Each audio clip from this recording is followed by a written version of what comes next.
Мен Бекиева Айжан Бақытовна, Түркістан облысы Төле Би ауданы Ленгір қаласындағы Мағжан Бөбекжай бақшасында тәрбиеші болып жұмыс жасаймын.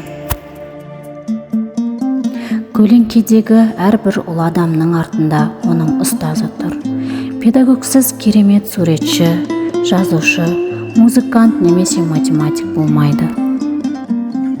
Барлық мамандықтар маңызды, барлық мамандықтар қажет. Сонымен компьютерлік технологиялар ғасырындағы тәрбиешінің рөлі өзгеріссіз қалады. Тәрбиешіні баланың өмірінен алып тастау мүмкін емес. Ол оның қалыптасуындағы ажырамас буын. Менің ойымша, балаға тәрбиеші бұл ата-анадан кейін баланың қалыптасуында маңызды рөл атқаратын бірінші адам. Тәрбиешінің басты рөлі бала сене алатын жақын дос болу, баланы дамудың шынайы жолына бағыттауы керек. Қоршаған әлемге деген сүйіспеншілік пен түсіністік сезімін ояту, балаларды еңбекке баулу, баланы игі істер үшін мадақтай және көтермелей білу. Әр бала үшін тәрбиеші өз көзқарасын табуы керек.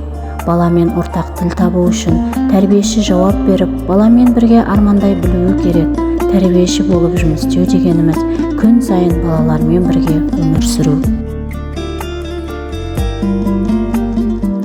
Мен өз мамандығыма ризамын. Мен таңдаған мамандық маған қуат пен жақсы көңіл сыйлайды. Балалармен өткізген әрбір күн маған шынайы рахат сыйлайды. Мен олардың қуанышы мен жарқырауын, балабақшаға келу деген ұмтылысын көргеніме қуаныштымын. Кәдімгі сұр күнде әлем олардың жанындағы түстерге толы. Мен әр күннің болашақ өмірі үшін алаңдаймын. Сондықтан мен оларға кейінгі өмір үшін ең жақсы және жағымды қасиеттерді салуға тырысамын. Тәрбиеші баланың педагогикалық дамуының негізі болғандықтан.